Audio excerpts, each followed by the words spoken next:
Hallelujah. खुदा यीशु मसीह ने अपने शागिर्द शमौन पतरस से कहा कि लोग मुझे क्या कहते हैं।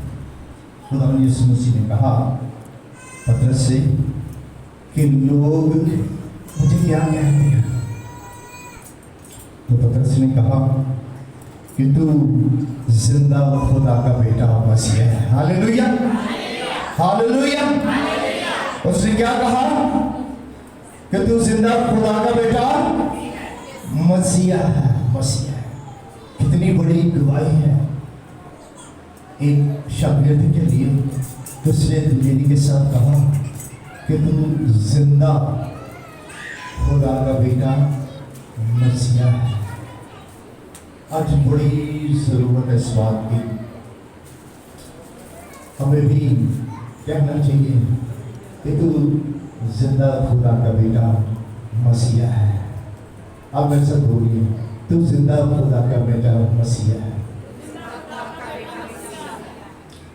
फिर से बोलिए, तू जिंदा खुदा का बेटा मसीहा है। अब अंजिका भी कहे कि तू जिंदा खुदा का बेटा मसीहा है। सारे में नहीं आ गया।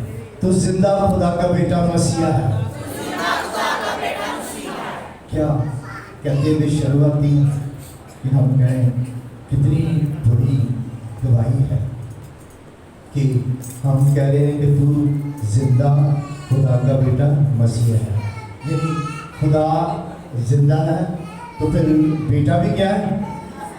बेटा भी क्या है? जिंदा है। तो अगर बेटा जिंदा है तो आप कौन? सवाल है, आप कौन बोलते हैं? कोई बता सकते हैं आप कौन हो? आप जिंदा नहीं?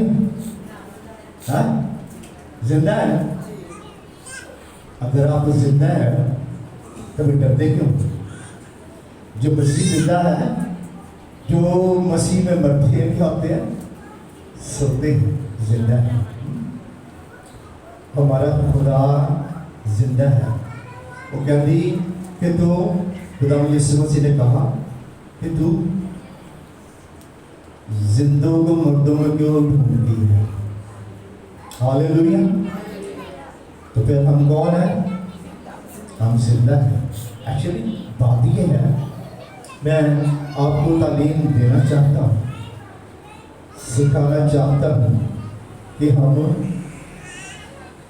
मुर्दा नहीं, क्या हम जिंदा है। तो जो जिंदा है वो तालियां बजाते हैं, जो जिंदा है वो दुआ करते हैं। उनकी जिंदगी है जिंदा रहने के लिए। खुदा यीशु मसीह ने खूबसूरत बयान जो आपके सामने मैं कलाम मुकद्दस में से पढ़ना चाहता हूँ, सुनिएगा, बहुत बरकत मिलेगी। यूहन्ना की इंजील और उसके 5 बाब 25 से लेकर 28 तक सुनिए, ध्यान दीजिए। और एक और बात है कि कितने लोग हैं यहाँ पर जो पढ़ सकते हैं और उनके पास अपनी बाइबल, वो आपके पास कोई नहीं है बाइबल? आपके पास है? कितने ऊपर दिखाओ ना कि मेरे पास है। इनके पास बाइबल है। और उनके कौन है? जब जिंदा में दिखान देना आपके वो नहीं, इनमें थोड़े जिंदा हो। कितने जिंदा है? ज़्यादा बहुत ही पढ़ना है। ठीक है, बाइबल ये जिंदगी है कि क्या है? जो जिंदा है वो बाइबल रख देने तो पढ़ते नहीं, याद रखिए। मैं आपको कलाम में से प्रूव करना चाहता हूँ, नहीं तो सिखाना चाहता हूँ कि सीखें। जब तक कोई सीखेगा तो फिर क्यों कर सिखा सकता है। और पहचान किस तरह होगी?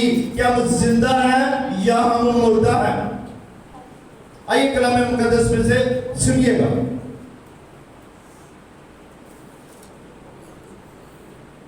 खुदावंद यीशु मसीह ने 24:25 में कहा, मैं तुमसे सच कहता हूं कि जो मेरा कलाम सुनता और मेरे भेजने वाले का यकीन करता है, हमेशा की जिंदगी उसकी है और उस पर सजा का हुक्म नहीं होता, बल्कि वो मौत से निकलकर जिंदगी में दाखिल हो गया है। सेकंड फिर कहता है कि मैं तुमसे सच कहता हूं कि वो वक्त आता है, बल्कि अभी है, कि मुर्दे खुदा के बेटे की आवाज सुनेंगे और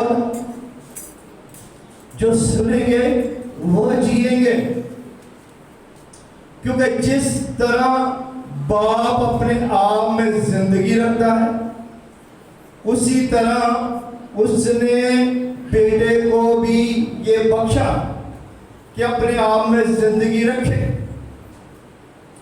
बल्कि उसे अदालत करने का भी इख्तियार बख्शा, इसलिए कि वो आदम जात है। इससे ताज्जुब ना करो, क्योंकि वो वक्त आता है कि जितने कब्रों में है उसकी आवाज सुनकर निकलेंगे, और जिन्होंने नेकी की है जिंदगी की क़यामत के वास्ते, और जिन्होंने बदी की है सजा की क़यामत के वास्ते। यहाँ दो हिस्से हैं। एक पहले हिस्से में खुदावंद यीशु मसीह ने कहा कि मैं तुमसे सच कहता हूं। दूसरे हिस्से के अंदर फिर खुदावंद यीशु मसीह ने कहा कि मैं तुमसे सच कहता हूं। मैं भी खुदा का खादम होते हुए आपके सामने मैं भी सच ही कहना चाहता हूं। मैं तुमसे सच कहता हूं, इसके मायने है आमीन। किसी चीज़ को मोहर लगा देनी, कहना ये सच है। जब कह देते हैं मोहर लगा देते हैं तो कहते हैं सच है। कभी कभी लोग किसी का यकीन नहीं करते, कहते मैं किवें यकीन करा तेरा, मैनू नहीं तेरा भरोसा। वो गवाह ले आते हैं, कहते ये ना पूछ लो, ये मेरे गवाह है। फिर क्या होता है कि कहते अच्छा ये क्या कह रहे हैं, कहते कि सच कह रहे हैं। और दो गवाहों के अंदर वो उसकी गवाही जो है मंजूर हो जाती है। ये कलाम की बात है। आज भी दुनिया की तहरीक अदालतों में कहीं भी अगर किसी के लिए अदालत के अंदर दो गवाह पेश हो जाए तो उसे कानूनी तौर पर उसे एक्सेप्ट करते हैं, उसे मंजूर करते हैं। यहाँ खुदावंद यीशु ने जी दो दफ़ा इस बात के लिए कहा, दो दफ़ा खुदावंद यीशु मसीह ने कहा कि मैं तुमसे सच कहता हूँ। यानी जो तहरीरें अभी पढ़ी गई हैं ये सच है, ये खुदावंद यीशु मसीह के मुंह से निकली। कलाम मुकद्दस में खुदावंद यीशु मसीह ने कहा आसमान और जमीन टल जाएंगे लेकिन मेरे मुंह की बातें हरगिज़ नहीं टलेंगी। ये खुदावंद यीशु मसीह के मुंह की बातें हैं। मैं आपके सामने इस सच्चाई को रखना चाहता हूं ताकि मैं भी, हम भी, मेरा खानदान, बच्चे, घर, घराना, कलीसिया या जहां तक भी ये आवाज पहुंचती है इस सच्चाई को जानते हैं। हालेलुया। तो पहली जो सच्चाई खुदावंद यीशु मसीह यहाँ पर रखते हैं वो कहते हैं कि मैं तुमसे सच कहता हूं कि वो वक्त आता है, बल्कि अभी है, कि मुर्दे खुदा के बेटे की आवाज सुनेंगे और जिएंगे। वो जिएंगे क्योंकि जिस तरह बाप अपने आप में जिंदगी रखता है इसी तरह उसने बेटे को भी बख्शा कि अपने बाप में जिंदगी रखे, बल्कि उसे अदालत करने का भी इख्तियार बख्शा। इसलिए वो आदमजात है। इससे ताज्जुब ना करो कि वो वक्त आता है कि जितने कब्रों में हैं उसकी आवाज़ सुनकर निकलेंगे। गौरतलब बात है कि खुदावन जो जिंदा है बदनों के अंदर, उसकी बात नहीं कर रहा। हम कब्रों में नहीं हैं, याद रखिए, हम तबई तौर पर बदनों के अंदर हैं। यहाँ हमारे लिए बात नहीं हुई। अब सुनिए, जो कब्रों के अंदर है, मेरा बाप भी कब्र में है, मेरी माँ भी, मेरा एक भाई भी, मेरी फैमिली के अंदर मेरी बड़ी बहन भी, और बहुत सारे रिश्ते नाते बहुत से कब्रों में हैं। आपके भी बहुत सारे अजीज जिनको प्यार करते हैं, आज भी कभी कल्ले बहते हो तो आंसू आ जाते हैं। उनके बहुत सारे ऐसे काम जो आपके साथ उन्होंने बताए होते हैं, बहुत सारे वक्त, बहुत सारी अच्छाइयाँ जो उन्होंने आपके साथ की हैं, बहुत सारे आपके साथ उन्होंने फेवर दी है। वो बहुत सारी ऐसे लोग हैं जिनके लिए उन्होंने जायदादें खड़ी करके गई हैं, बिल्डिंगें बनाई, बहुत सारी सहूलियात उन्होंने दी, तो भी वो कब्रों में पड़े, तो भी वो कब्रों के अंदर है। सब बहुत सारे हम जो जिंदा हैं, आज वो उनसे बात कर रहा है, हमें बताने की खुदावन कोशिश कर रहा है। जो हम बदलों के अंदर तबई तौर पर है, वो ये हाल बयान कर रहा है ताकि असी उस बात को सुन ले, ताकि हम सीख लें। और कहने लगा कि जितने कब्रों में हैं उसकी आवाज सुनकर निकलेंगे। हालेलुया। और जब खुदावन यीशु मसीह का कलाम होगा और खुदावन यीशु मसीह उनको बुलाएगा, फिर वो इनकार नहीं कर सकेंगे, क्योंकि हम ये देखेंगे कि बाप ने बेटे को इख्तियार दिया है। ये बेटे के ऊपर इख्तियार है, वो जिंदगियों का भी इख्तियार है और मुर्दों पर भी इख्तियार है उसका। ये अगर मुर्दियां कब्रों से बुला सकता है तो फिर जेडे बदन भी जिंदे ने वो उन्हें भी बुला सकता है। ये इख्तियार है। उन्हें कहा मैंने तुझको इख्तियार दिया है, बाप ने कहा मैंने इख्तियार दिया है। आज वही इख्तियार है बुलाने के लिए। तो लिखा है कि जितने कब्रों में हैं उसकी आवाज सुनकर निकलेंगे, और जिन्होंने नेकी की है जिंदगी की क़यामत के वास्ते। क्या लगा कि जो कब्रों में पड़े हैं वो अगर उन्होंने नेकी की है तो फिर किसके लिए? जिंदगी के लिए, हमेशा की जिंदगी उन्होंने मिलने वाली है। कि इंसाफ है, ये क़यामत जो खुदा यीशु मसीह ने कहा क़यामत और जिंदगी मैं हूं, उसी पे पास इख्तियार है। आज जब हम बदलों के अंदर हैं, तबाही तौर पर जिंदा हैं, तो फिर हमें अपनी जिंदगी के अंदर बहुत सारे फैसले करने की जरूरत है। जब हम वहां कब्र में जाएंगे तो फिर उसके बाद हमारे लिए क्या पैगाम? सुनिए पैगाम। कहने लगा जितने कब्रों में हैं उसकी आवाज सुनकर निकलेंगे, जिन्होंने नेकी की है जिंदगी की क़यामत के वास्ते, और जिन्होंने बदी की है सजा की क़यामत के वास्ते। फैसला तो अब बदल नहीं सकता, फैसला नहीं बदल सकता, क्योंकि अभी जो यहाँ पर नेक काम करेंगे, जो अच्छे काम करेंगे, जो ब्लैकमेल नहीं करेंगे, जो लोगों को रसवा नहीं करेंगे, लोगों को जलील नहीं करेंगे, लूट मार नहीं करेंगे, या लड़की कौमों की इज्जतमाई गलतियों को कुदरत कभी मुआफ नहीं करती। अगर कौमें गलतियां करें कुदरत निष्ठा नहीं माफी। अगर घर और घराने करें उसकी कोई मुआफी नहीं। ये कलाम है, ये कलाम है जो दो धारी तलवार से भी ज्यादा तेज, जो बंद बंद और कूदे कूदे इसमें से गुजर जाता है।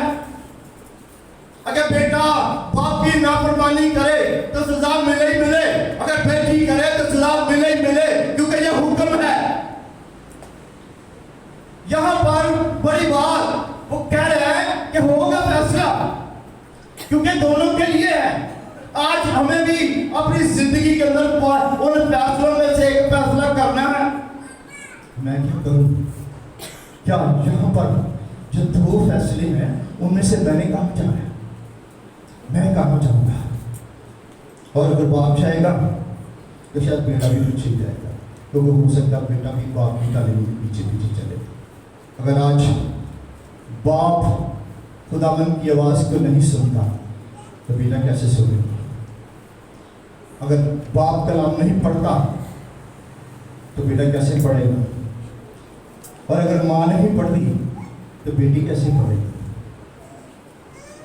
कुछ लोग एक मुहावरा है कि जैसी माँ वैसी बेटी, और क्या कहते हैं जिस तरह का प्यो उस तरह का बेटा।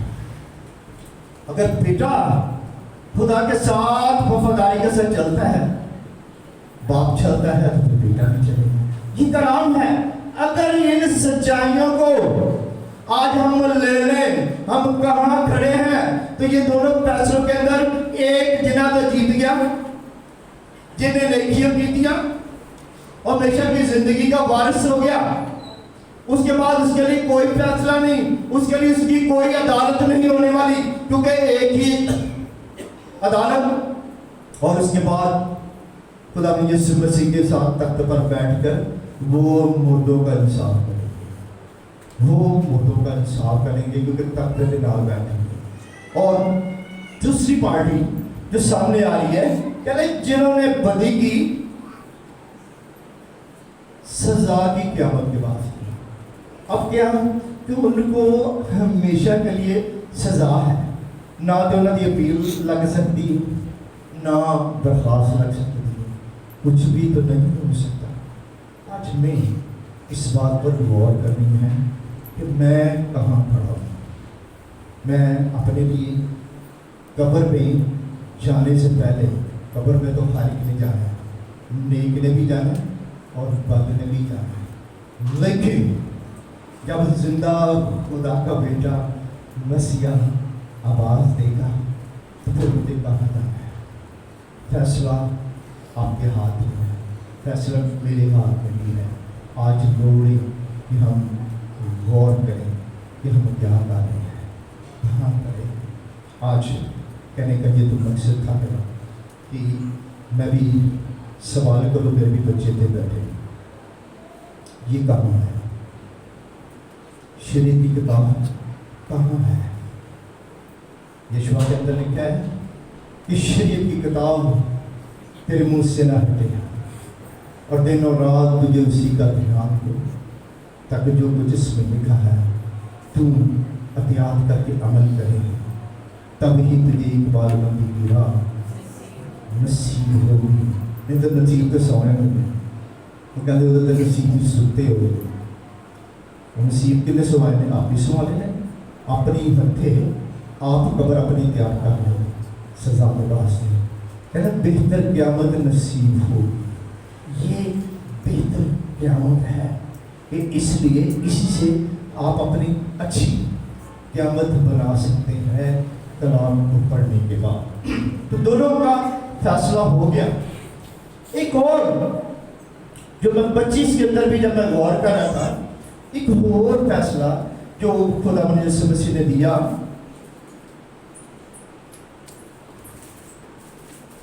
पच्चीस के अंदर। मेरे बच्चों गौर करो, सुनो, और सुनने के बाद, क्योंकि मसीह ने जी उठे। आज कितने दिन हो गए मसीह ने जी उठे?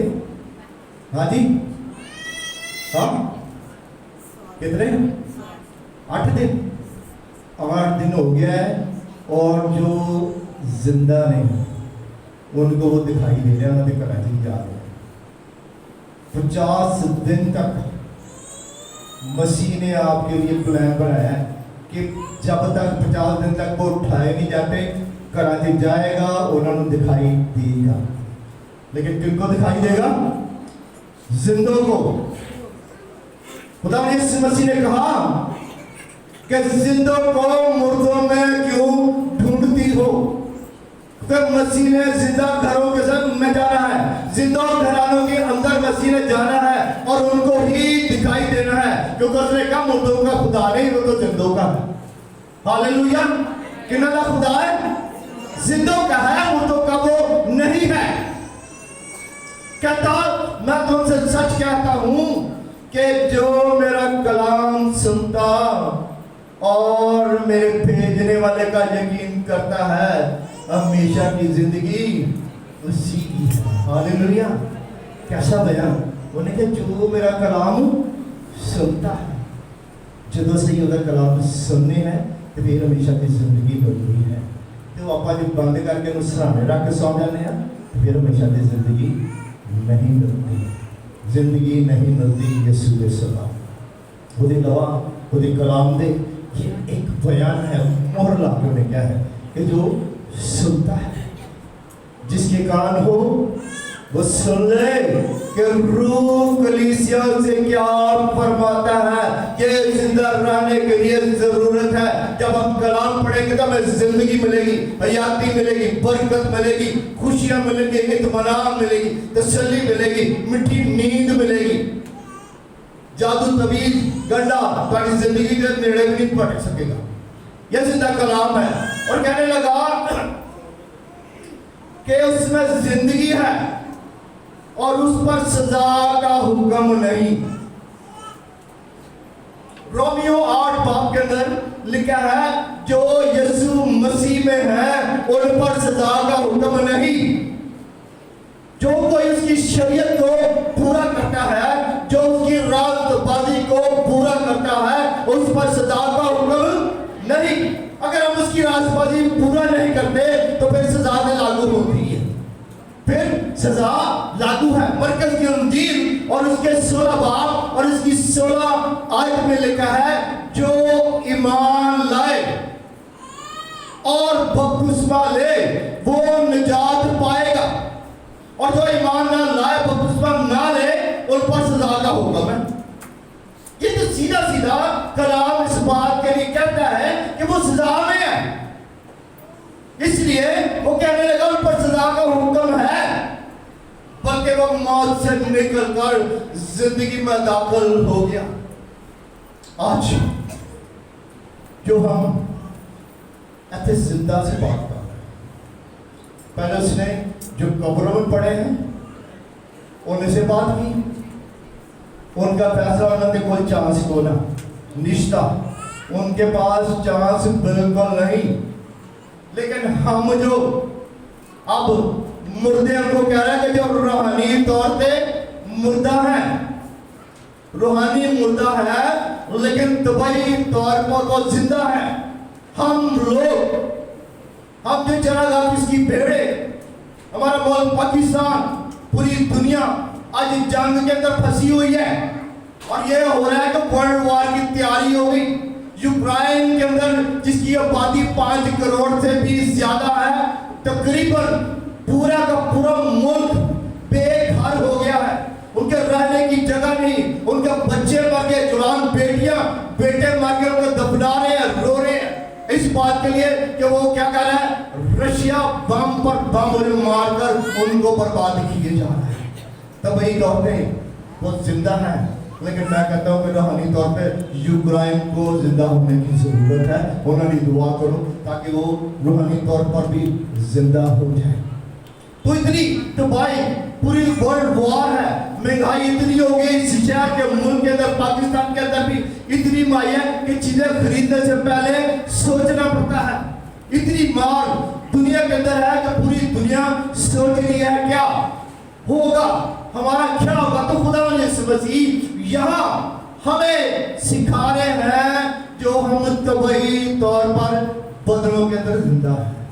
हम हमारे लिए याद रखिए चांस है, जो मुद्दे कब्रों में पड़े हैं उनके लिए चांस होना था, लेकिन हम जो इन तबई बदलों के अंदर जिंदा हैं, और कुछ लोग तो रूहानी तौर पर मुर्दा है, वो रूहानी तौर पर मुर्दा है लेकिन तबई तौर पर वो जिंदा है।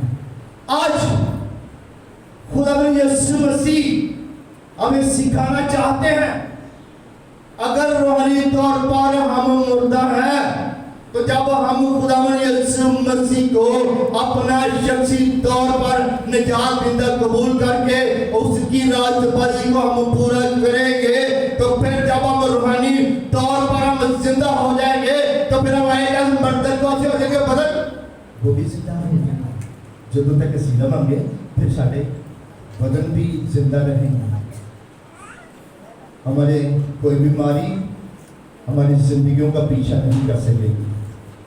हमारी जिंदगी के अंदर ब्लड प्रेशर सानू हर वेले कभी अगे पीछे नहीं करता रहता, शुगर कभी अप लेवल डाउन, दिल दी बीमारियां, रोग, ऐसी बीमारियां लाइलाज जिनका कोई इलाज नहीं, वो हमारा पीछा करेंगी, छटणगियां वो घेर के गए वो बीमारियां सारा पीछा करती हैं पूरी दुनिया के अंदर। जब खुदावंद यीशु मसीह मुनादी करते थे तो कलाम के अंदर लिखा कि जो 12 बरस से जिस औरत का खून जारी था उसकी भी बीमारियां 12 साल लग गए, तरह तरह की बीमारियां उसका पीछा करते थे, जान ही नहीं छोड़ती थी। लेकिन क्यों कि वो रूहानी तौर पर मुर्दा थी और तबई तौर पर तो वो जिंदा थी। लाशें में बहुत सारे लोग, बहुत सारे बच्चे आज हम यमुनाबाद की गलियों में और जगह भी देखते हैं, वो हीबर शराब के नशे के अंदर मैंने देखा गलियां के अंदर कई बार नाली छिपाए होते हैं, साइडों में पड़े होते हैं ऐसे बच्चे, और ऐसे बहुत सारी बेटियां का भी हर इसी तरह के माँ बाप अपनी बच्चियों को भी नफरत करते हैं, कहते कि ये बहुत सारे लोग जो रूहानी तौर पर नहीं जानते कहते जगह मारी जा रहे हैं, ये मारी जा रही क्योंकि उसका दुख वो बर्दाश्त नहीं कर सकते। वो औरत जो 12 वर्ष से खून जारी था वो एक फैसले के अंदर चली गई कि वो जिस्मानी तौर पर मुर्दा, रूहानी तौर पर भी मुर्दा थी, लेकिन उसने फैसला किया कि आज मैं फैसले के अंदर जाऊं कि मैं क्या करूं, खुदावंद यीशु मसीह का पल्ला ही मैं छू, पल्ला ही उसने जब छू दिया तो वो रूहानी तौर पर भी जिंदा हो गई और तबई तौर पर भी उसके अंदर जिंदगी आ गई। Hallelujah, hallelujah. क्या आज हम में भी अगर जिंदा रहना है तो फिर हमें तबई तौर पर भी हमें जिंदा रहने की जरूरत है, रूहानी तौर पर भी, और इसके लिए यही है कि जब आप मैं हम रूहानी तौर पर हम जिंदा होंगे, मुर्दा नहीं होंगे, तो फिर हमारे बदन भी तंदुरुस्त रहेंगे। हालेलुया। वो याद रखिए कि वो मुर्दों का नहीं जिंदों का खुदा है। हालेलुया। तो हम अगर मुर्दा हैं तो हमें क्या करना चाहिए, हमें जिंदा रहना है। वो जिंदों का खुदा है, मुर्दों का नहीं है। उसे कहते तू जिंदा खुदा का बेटा मसीहा है। आज कितने लोग हैं हमने जो महसूस करते हैं, शायद मुझे लगता है कि मैं रूहानी तौर पर मुर्दा हूँ तो मैंने इसकी रास्ते को पूरा नहीं किया। आज याद रखिए, आज का दिन कबूलियत का है, आज का दिन निजात का है, आज का दिन रास्ते को पूरा करने का है। मैं आपको, मेरे दरमियान एक बेटी है, मैं छोटी सी गवाही मैं चाहता हूँ उसकी इजाज़त से आपको दूँ ताकि हम कुछ और ज़िंदगी में सीख सकें। सारा बेटे आपके नाम मेरे पास आ जाए, हमने इसके लिए दुआ भी करनी है। मेरे पास आई, मैं छोटी सी गवाही इसकी ज़िंदगी की आपके सामने शेयर करना चाहता हूँ। ये बेटी मेरे पास जो आई, चंद माह से जो स्टडी में पाई कि बेटी बीमार रहती है, ठीक हो जाती है, ठीक होने के बाद फिर हॉस्पिटल चली जाती, फिर बीमार, और इस बार फैसला यह तक पहुँच गया था कि क्या अब शायद मैं नवा होना, ऐसे ही जिंदगी। और ये जो मेरे पास खड़ी है अब ये आदि हो गई, जब मैंने मिली थी तो बड़ी खूबसूरत चेहरा, अच्छा शानदार चेहरा था। तो जब मैंने अब नेक्स्ट पिछले वीक में इससे मैंने बात की तो बेटा क्या अपनी ज़िंदगी में क्या फैसला किया, क्यों आपकी ज़िंदगी के अंदर ये सब कुछ हो रहा है। तो इसने जो गवाही दी ये नहीं, बल्कि मैं थोड़ी सी आपके सामने शेयर करूँ। कहने लगी अंकल जी कि 4-5 साल पहले मैंने जब बिल्कुल ठीक थी, तंदुरुस्त थी और उसकी शुक्रगुजारी की और मैंने खुदावंद से वादा किया कि खुदावंद मैं तेरी रास मर्जी को पूरा करूँगा। जैसे मैंने मरकज़ की इंजील और उसके 16 बाब और 16 आयत आपके सामने पढ़ी कि जो ईमान लाए और बपतिस्मा ले वो निजात पाएगा, और जो ईमान ना लाए और बपतिस्मा ना ले उस पर सजा होगा। तो मैंने कहा बेटी 4 साल हो गए। मैं कहा बेटिया क्या 4 साल इसी तरह की चल रही है, लेकिन सजा ऐसा लगता है कि जैसे सजा खड़ी है, क्योंकि तू वादे की फरदर्द बनी है, तूने खुदा के साथ वादा किया है। वॉइस के अंदर लिखा है कि अगर तू मन्नत माने तो अपनी मन्नत को पूरा करने में देर न करना, बाद में न कहना कि फरिश्तों के सामने भूल चूक हुई। ये मन्नत और ये ऐसा ही बातें हैं। कलाम मुकद्दस के अंदर 7,000 से भी ज़्यादा वादे हैं। हमें जब हम कलाम पढ़ते हैं, हम उस कलाम को सुन लेते हैं तो वो वादे हम पर लागू हो जाते हैं। तो मैंने कहा बेटा जब 4 साल से ये आपके दिल में भी आ रहा है, ख्वाब में भी, ख्यालों में भी कि मैंने पानी का बपतिस्मा लेना था, नहीं लिया। तो मैं क्या बेटा क्या सोचती हूँ, कहनी मुझे मैं ये सोचने का केड़ा बेला हो कि मैं खुदावंद की उस रासबाजी को पूरा करूं और बपतिस्मा लूं। हालेलुया। तो सारा के लिए ताली बजाओ। उस वादे को 4 साल लगे और 4 साल में 12 साल लगे सी 4 साल लग गए। तो आज बेटी हमारे दरमियान है और क्या जितनी भी जल्दी हो मैं उस वादे को भी, उस रासबाजी को मैं पूरा करना चाहती हूँ। मेरी तो बात है कि जब हम प्रेयर सेशन में जाएंगे तो उसको याद रखना, ताकि अभी जो इस रासबाजी के लिए खड़ी हुई है, मैं कहता हूँ तुम खड़े रहो, अड़े रहो, लड़ोगे तो जीतोगे यीशु मसीह नाम के विच। हालेलुया। तो मैं इसके साथ ही एक दरख्वास्त भी रखना चाहता हूँ कि इस संडे नहीं, हम अपने आने वाले संडे इस रासबाजी को पूरा करना चाहते हैं और इस बेटी के लिए, बपतिस्मे के लिए हम इंतजाम करना चाहते हैं। तो कितने और लोग हैं जो बपतिस्मा लेना चाहते हैं, हम उनके लिए भी इंतजाम करेंगे, या आपके रिश्ते नाते में भी कोई लेना चाहते हैं, तैयार है तो अगले संडे इंतजाम चर्च के बाद किया जाएगा, तो इसको बपतिस्मा दिया जाएगा। और भी जो लोग नाम लिखवाना चाहते हैं वो खुदा के खादम पास्टर लियाकत को अपना नाम दे सकते हैं, ताकि अगले संडे जब हम रासबाजी को पूरा करें तो इसके साथ और भी बहुत सारे लोग जो तबई तौर पर भी मुर्दा जिंदगी बसर करने पर मजबूर हैं और रूहानी तौर पर भी वो फैसला करने में मजबूर हैं कि फैसला करना भी मुश्किल लग रहा है। अब ख्वाजा से वो कहने लगा कि कौन सी तुझे चीज़ रोकती है, बोले कि केड़ी रोकती है तेनू, या पानी भी सामने है, फिर कौन सी चीज़? क्या रिश्ते रोकते हैं, क्या बहन भाई अजीज काफे और रोकती हैं, क्या वो कुछ ऐसे काम जो हम जिंदगी में चाहते हैं क्या काम लेंगे तो फिर तौबा करेंगे। कुछ लोगों ने ऐसे फैसले होने के बाद कि वो कहते हैं कि जब मैं रिटायर हो जाएगा और तो मैं खुदा की खिदमत करूंगा। कुछ लोग कहते हैं कि मैं करना, मैं अपने बच्चे का ब्याह करूंगा, फिर मैं ये करूंगा। बहुत सारे कामों के बाद खुदा का काम करने के लिए सोचते रहते हैं और औरत का कब्र बुला लेती है। फैसला वहीं का वहीं धरा रह जाता है।